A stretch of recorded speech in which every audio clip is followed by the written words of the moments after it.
welcome to Rusting Pin. I'm Wednesday, a solo female traveller who loves exploring new cities, diving into museums and just finding loads of weird and quirky things that I can explore. And I've set myself a massive challenge for this channel, and I want to visit every European capital city before November 2028. Now I'm going to be doing all of this whilst also working a full-time job, so these are going to be jam-packed, hyper efficient, how you can make the most of a weekend away kind of trips, but I'm also going to be keeping a close eye on budget as well. So this was actually the first stop on a 5-city week-long break, which meant I only had one full day in Vienna. I arrived quite late on the Saturday evening and I had to leave fairly early on the Monday morning. So my first mistake was not properly researching the area where my hotel was. I took the U-Bahn to what I thought was the closest station to my hotel, but it actually was a 25-minute walk away. So I then had to walk in the dark through some sketchy industrial warehousey type areas to get to the hotel. And then when I did get to the hotel, the room wasn't particularly very clean either. So yeah, not the best first impression, unfortunately. But it is completely on me for booking a hotel and not doing my research properly. So I left the hotel bright and early on Sunday morning to get to my first stop, which was Haus des Meeres, which in English means House of the Sea. Now this aquarium is based inside a World War II Flak tower, and it was built between October 1943 and July 1944. It's a whopping 154 feet tall, and the aquarium started taking shape inside the tower way back in 1957.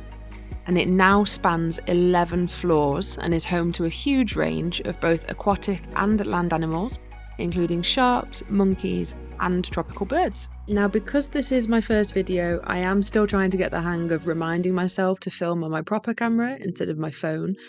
So unfortunately, there are a few clips coming up where I only have phone footage. I'm really sorry, bear with me, I'm still learning.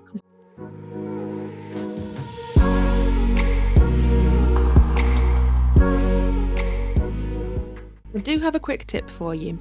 It does get really busy here, so do try and arrive early in the morning if you can. And then when you arrive, head straight up to the observation deck. Not only will you get some lovely early morning views over Vienna, but it will also help you avoid quite a lot of the crowds as you work your way back down through the aquarium as well. And I actually pre-booked my ticket through Get Your Guide, which saved me a lot of time when I arrived because I didn't have to queue. I just scanned my barcode at the ticket gates and went straight on through the aquarium. If you want to do the same, you can use the link in the description, or you can scan the QR code that's on screen at the moment.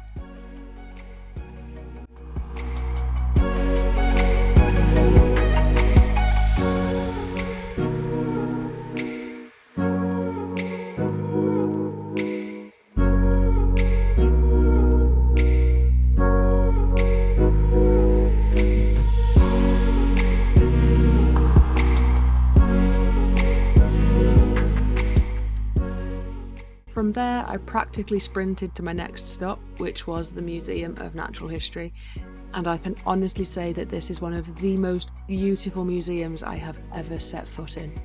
The building itself is nothing short of a masterpiece. It opened back in 1889, and it was designed by Gottfried Semper and Karl Hasenauer. It's got marble staircases, gold detailing, painted ceilings. Honestly, it stops you in your tracks as soon as you walk in, and I spent just as much time looking up at the ceilings in each room as I did looking at the actual exhibits.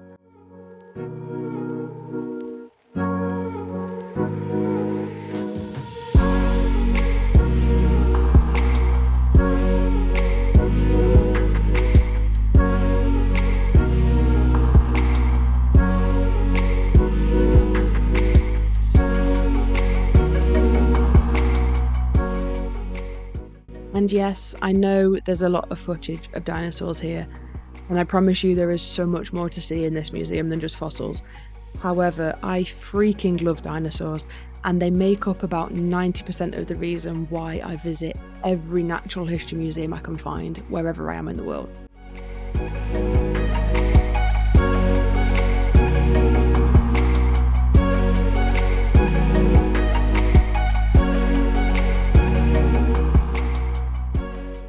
As you can see from my footage, I visited the museum on a day where luckily it wasn't too busy, but it can get really, really hectic in here. So I always recommend trying to visit places like this as early in the day as you possibly can do, just to try and avoid those crowds.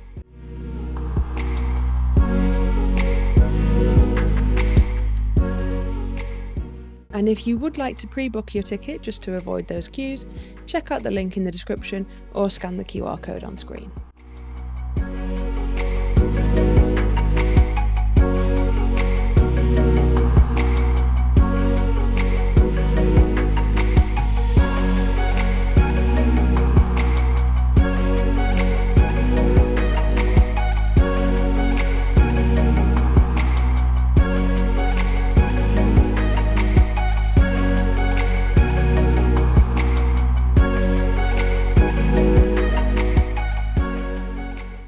Next up was the beautiful Votive Church. This neo-Gothic style church was built in the 19th century as a huge thank you to God after Emperor Franz Joseph survived an assassination attempt. I spent a good while walking around the outside of the church and just admiring a lot of the intricate details. It is really similar in style to St. Stephen's Cathedral, especially because the two both have patterned tiles on their roofs, so a lot of tourists do tend to get the two mixed up.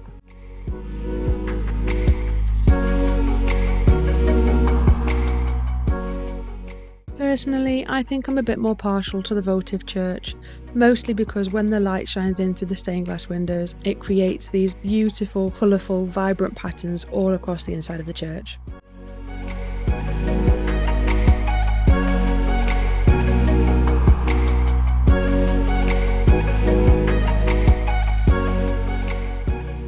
This was followed by a visit to the Austrian National Library, which was built in the 18th century and is a pretty perfect example of Baroque design.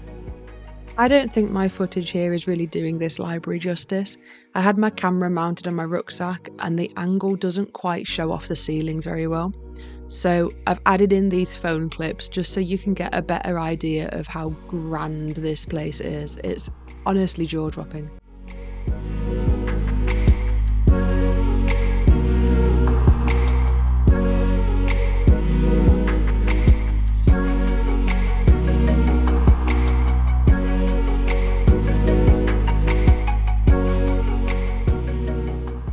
Next up on the itinerary was Hundertwasser Village, which was designed by the artist Friedenreich Hundertwasser in the early 90s and used to be a tyre factory, but now it's this colourful, chaotic companion piece to the residential building that's across the street. I only spent about 5 minutes here. It's a bit too gift shoppy and touristy for my liking. It's a fun spot to visit if you're nearby, but I probably wouldn't recommend going out of your way to come here.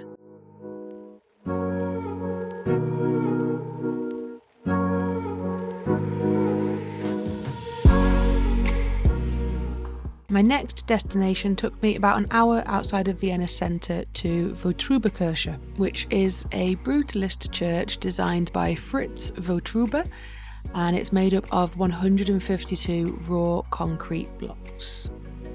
If, like me, you're also a big fan of brutalist architecture, I absolutely recommend the journey out here. It's really nice to just sit outside and take in a bit of peace and quiet away from the main tourist areas of Vienna.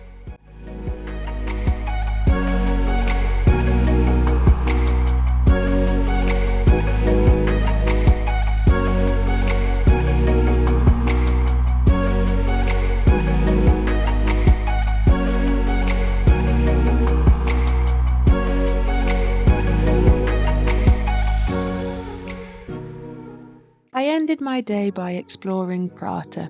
This is Vienna's public park and home to the classic amusement park of the same name, which was established way back in 1895. The park is huge and features over 250 rides and kiosks, the most notable of which is the famous Vienna Reisenrad Ferris wheel, which has been spinning since 1897. There's also roller coasters, ghost trains, bumper cars, and all of the other classics that you'd expect from this kind of amusement park. Honestly, just having a little stroll around here with a snack in my hand was a really fun and nostalgic way to wrap up my day.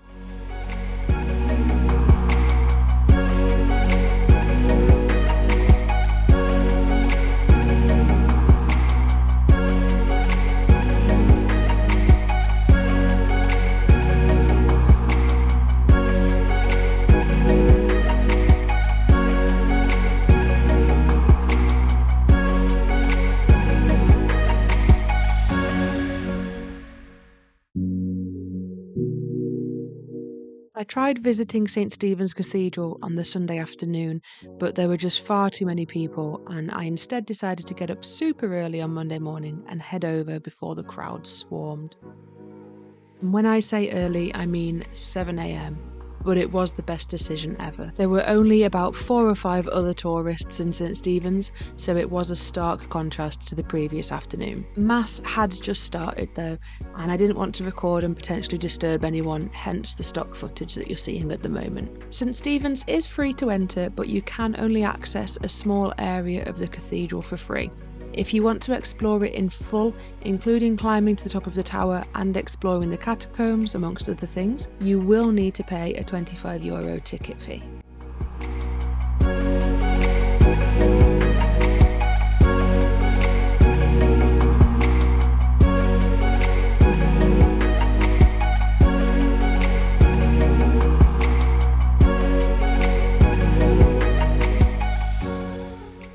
After St. Stephen's, I took advantage of how quiet Vienna was this early on in the day and headed over to St. Peter's Church. Now, I know this trip has been very church heavy, which is ironic considering I'm not religious, but I'm just here to appreciate beautiful architecture, and St. Peter's did not disappoint. When I walked in, I actually whispered "wow" out loud to myself. And the bonus for being here so early was that I had the whole place to myself. St. Peter's actually dates way back to the Middle Ages, and some people do speculate that it could be the oldest church in Vienna. This current version, in all of its Baroque beauty, started construction in 1701. The design itself was actually inspired by St. Peter's Basilica in Rome, and it even features shrines with martyrs in glass coffins. It truly is a breathtaking building, and it made for a great ending point to my time in Vienna.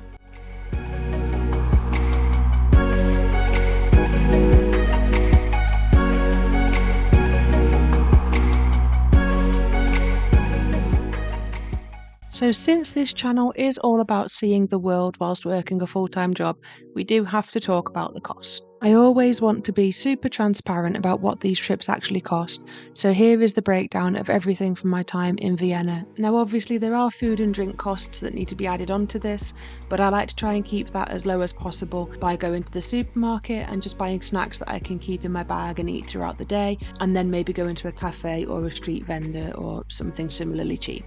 Also, Vienna has a ton of public drinking fountains, so you can just use those to fill up your water bottle and save even more money that way. So that wraps up an intense but genuinely enjoyable 24 hours in Vienna. Thanks so much for watching, and I really do hope you've enjoyed my first ever YouTube video. My next video is going to be part 2 of that 5-city trip where I head over to Bratislava, so make sure you tune in for that next week. And if you did enjoy joining me on this adventure, please make sure you hit the like button and don't forget to subscribe to the channel so you don't miss any of the future videos from this and more trips in the future. Were there any parts of Vienna that you think I missed? If there were, let me know in the comments, and don't forget to head over to my Patreon where you can get some exclusive content from this and all my other trips as well. Thank you so much for watching, see you next time, bye!